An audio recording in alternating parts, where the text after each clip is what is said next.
Hello and welcome to The Top Story, the podcast with the headlines of the day from our correspondents around the world. I'm Qizhu. Coming up in this edition, Russia and Ukraine remain at odds over the details of a Black Sea ceasefire agreement. A U.S. judge has ordered the Trump administration to preserve messages from a group chat related to an attack on Yemen's Houthis. And the first vice president of South Sudan is under house arrest. First in Europe, Russia and Ukraine remain in disagreement over the details of a Black Sea ceasefire agreement. The deal reached earlier this week was seen as a step towards peace. Moscow insists a final agreement should include the lifting of all sanctions against it. Ukrainian President Volodymyr Zelensky says these conditions are unrealistic and he expects the US to ensure an unconditional ceasefire. Dasha Chinisheva speaks with political analysts to find out more. Russia and the US claim they are making progress towards ending the conflict in Ukraine at the negotiating table.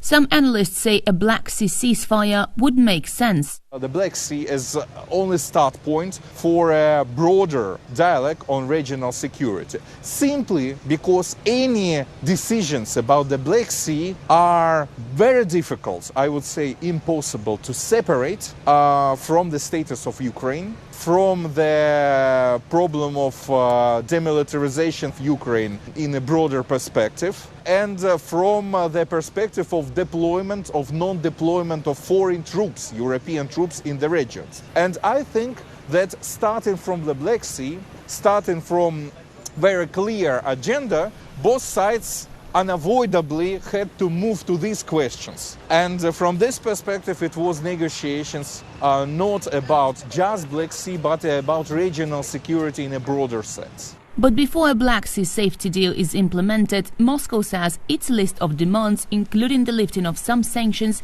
should be met. The agreements between Russia and Washington could be implemented, could be realized, and could work. And the matter is how Russia and Trump and how Russia and Washington would be able to influence Europe and Ukraine, especially taking into account the dependence from the United States of Ukraine and Europe. Despite skepticism and claims that Moscow may be dragging its feet, Russian officials insist only a broader, lasting peace could guarantee the end of fighting. Moscow insists it will continue to work with the United States and says it is pleased with the progress. Restoration of ties between Moscow and Washington is playing a key role in any talks taking place. That's a stark difference from how the previous US administration approached the issue.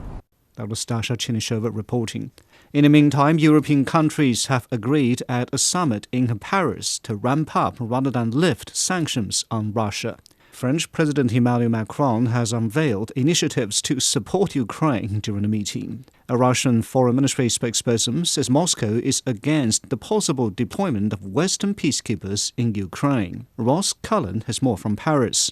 In the French capital, Volodymyr Zelensky was here to attend the Ukrainian president. He was actually having one-on-one talks with Emmanuel Macron, private meeting at the Élysée Palace, but he took part in the wider discussions. And then after the summit, he did say that there should be, quote, no lifting of any kind of sanctions until Russia stops this war. There should be more packages of sanctions. That's what's important. That's certainly something that Keir Starmer, the British Prime Minister, also agreed with, said there should be an increase in sanctions. Emmanuel Macron, the host president, he also said there should be no sanctions relief right now. It is far too early to talk about that, but it is something that Russia would like to be a part of the conversation before it says it can fully comply with the conditions of the Black Sea ceasefire that's been proposed. It would like to see an easing of some of the restrictions that have been imposed upon it. Emmanuel Macron did lay out some more of the details of the news that the military advisors from the United Kingdom and France will be going to Ukraine in the coming days to work with and speak to the Ukrainian armed forces about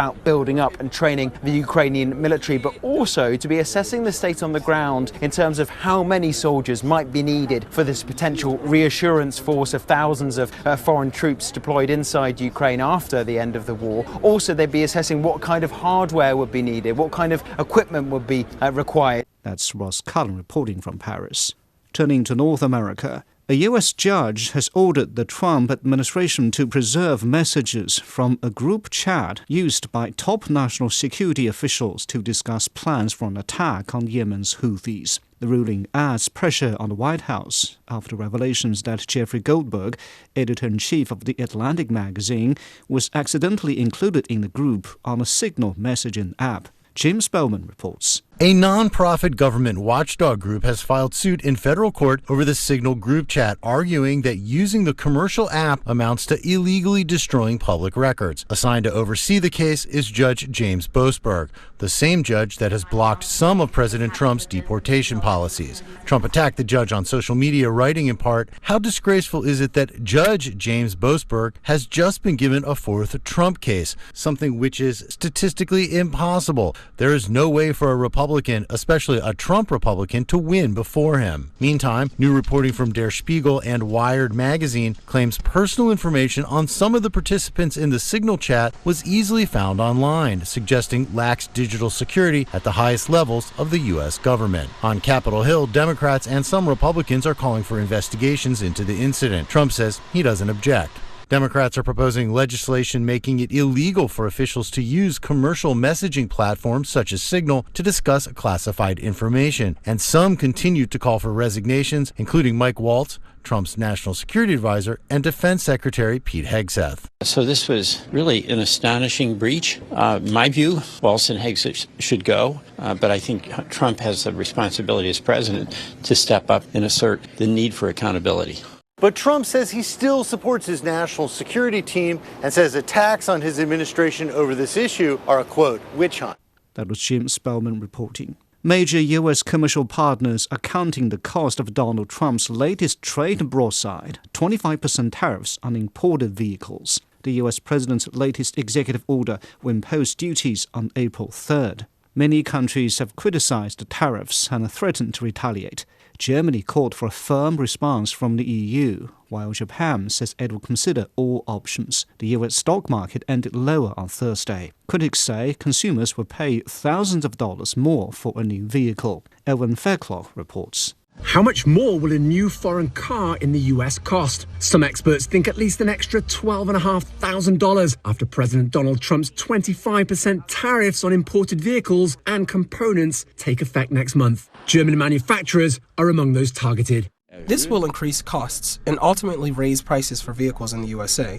The fact is that around 450,000 vehicles are exported to the USA. Volkswagen is particularly affected because only 20% of the vehicles it sells in the USA are actually produced there. A lot is produced in Mexico, the rest is exported from Europe. The tariffs have been condemned by other major US trade partners, including China. And with China producing some of the most competitively priced electric vehicles in the world, there's concern these duties will backfire on US manufacturers. It's absolutely incredible what they've done with manufacturing, design. So anything that damages that competitive relationship is not something we can afford to have here happen. Trump claims these tariffs will spur demand for US automakers, create jobs, and raise tax revenues. And he dismissed concerns over imposing duties on some components that even US vehicles use. If the latest salvo in Trump's trade war is divisive, the Republican president has found fans among what was considered a solid Democrat constituency. The United Auto Workers Trade Union says these tariffs prioritize the workers who built America. That was Owen Fairclough reporting. Moving on to Asia. Devastating wildfires have killed at least 28 people in South Korea. The wildfires are the largest and deadliest on record in the country.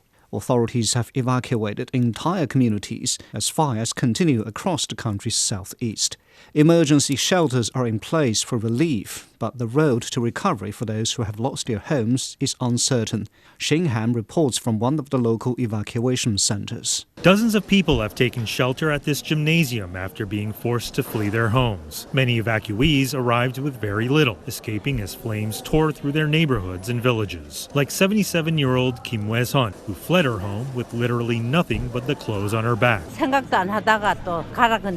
didn't even have time to think about it. When they told us to evacuate, I just ran out wearing slippers without even grabbing my sneakers. I had nowhere to go, so now I'm staying here. Shelters like this one have been set up across the region for people like Kim who lost their homes, offering food, blankets, medical care, and other basic needs. Volunteers, local businesses, and aid organizations are working around the clock to provide support. As soon as I got here, I focused on how to greet and comfort the evacuees, especially the elderly. I wanted to help them feel safe and reassured. By the time I arrived, the place was already packed with people, so I went around, calming them one by one. I told them, it's okay, you're safe here, don't worry, the fire won't reach you. Just reassuring them like that. We are here, so you will be fine. This evacuation center is full of people who have no idea when or if they'll be able to return home. Many are worried about what comes next, but for now, their focus is on getting through each night with the support of volunteers and emergency workers. Meanwhile, firefighting crews continue to battle the flames under dangerous conditions. Strong winds and dry weather have made containment efforts extremely difficult. All the while, evacuees try to remain optimistic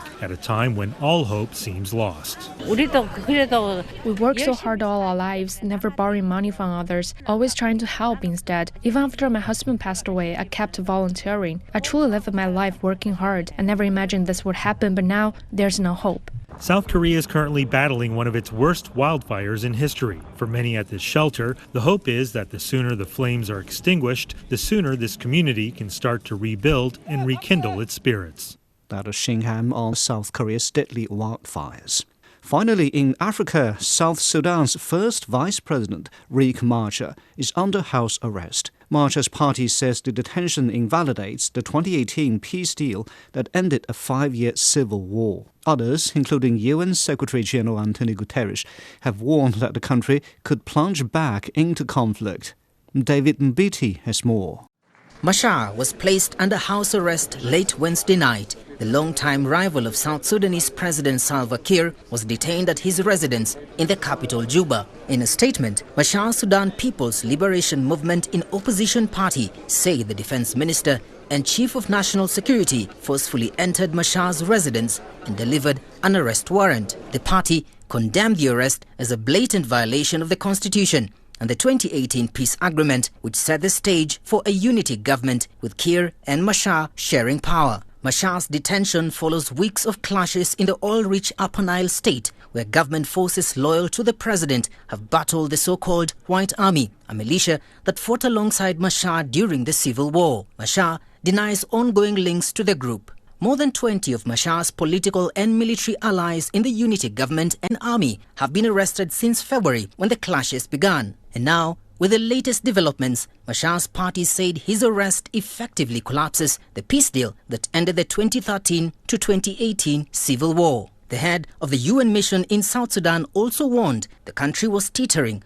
on the edge of a precipice, urging restraint from both parties. Meanwhile, the African Union and others have called for restraint as the world's youngest country faces renewed tensions less than 7 years after peace prevailed. That was David Mbiti on the delicate political situation in South Sudan.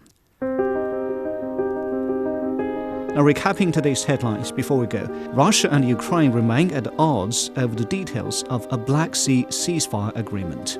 A US judge has ordered the Trump administration to preserve messages from a group chat related to an attack on Yemen's Houthis. And South Sudan's first vice president, Riek Machar, has been put under house arrest. And that's it for this edition of The Top Story, a podcast that brings you world headlines every weekday. For more news in politics, business, sports and culture, you can subscribe to the Beijing Hour, a 1-hour podcast news magazine program. We welcome and appreciate all ratings and reviews. I'm Xi Zhi. Thank you for listening.